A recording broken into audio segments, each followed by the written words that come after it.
Okay, so our last form of stress is called shearing. And shearing is when rock is pushed in two different or in opposite directions. All right?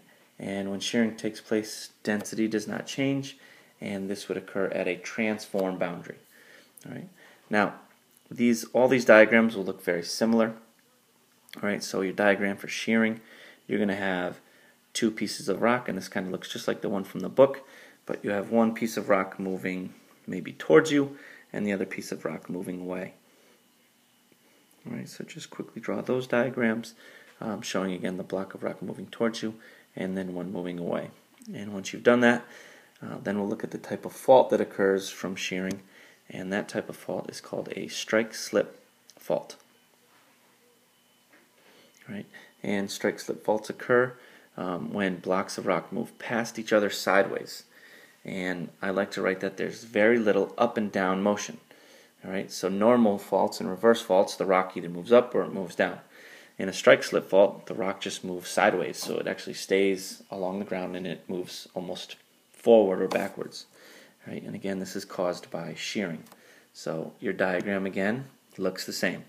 You have a block of rock that moves towards you and a block of rock that moves away from you. All right, and please don't confuse the layers, the brown and the green and the blue layers. It looks like the rock on the left, the brown is above, but hopefully you can understand that from perspective they're trying to show that the block on the left has moved back and the block on the right has moved forward. But again, there's no up or down movement. Right, the ground stays pretty flat. So let's take a look at some real pictures. Okay, first picture is looks like some type of farm, and again you can see the fault line running right here. All right, and this is kind of cool because of it's a farm, you can see that the lines have shifted. So this row of whatever, all right, used to match up with this row, and this row used to match up with this row. All right, so it's hard to say, but it appears that this side moved this way and this side moved this way. All right, so that is a strike-slip fault. Let's take a look at another one. So I'll give you a second, see if you can first identify the fault, which every once in a while gives people a little hard time. All right, but our fault, if you look on the trees, and you can see that the fault is right about there. All right, and what we want to look at is how some of the trees don't line up. So if we look at this row of trees, it used to line up with that one. That row used to line up with that one.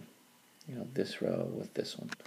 All right, so again, it appears as though this side moved this way and this side moved that way. All right, that's our strike-slip fault. And we have a last one. All right, very big one. And if you look closely, you can actually see a white dotted line that the picture has to show the fault. I'm going to use red just so that it stands out. But the fault line doesn't really run in a straight line, but it runs through there. And so again, you can see how one side has shifted away from the other. And what we want to try to match up is these white sections or very light sections. So I'm going to use this section right here, if you can see me circling it.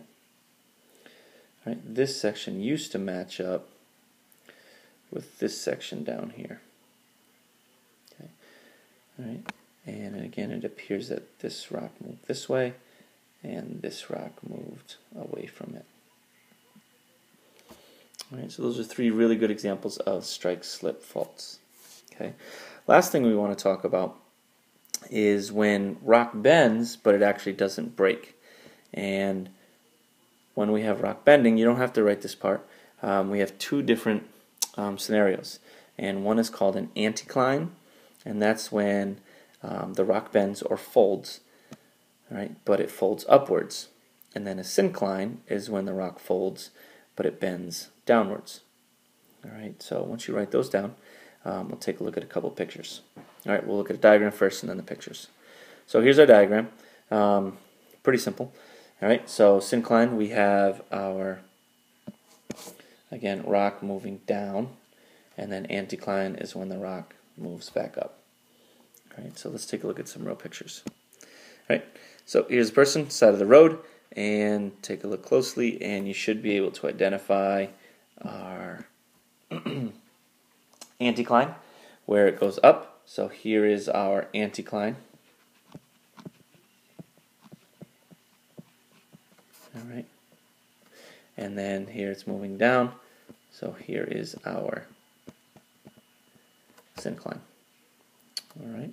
Let's look at another one. Again, same side. And I'm just going to put an A for anticline. And here it's coming down here on the left. And there's our S for syncline. And our final one, this is pretty cool. This is actually a mountain. And again, if you look closely, I'm actually going to use my marker to draw. So there it goes up and down, and then it's going back up. So again, here it's going up. That would be our anticline. Here the rock is bending down. That would be our syncline. And then again over here it's starting to go up again to form another anticline. All right. So those two vocab words are on the back of your sheet. And once you fill those out, we have one last word, and that is a plateau. And a plateau is a large, very large area of flat rock that is raised very high above sea level.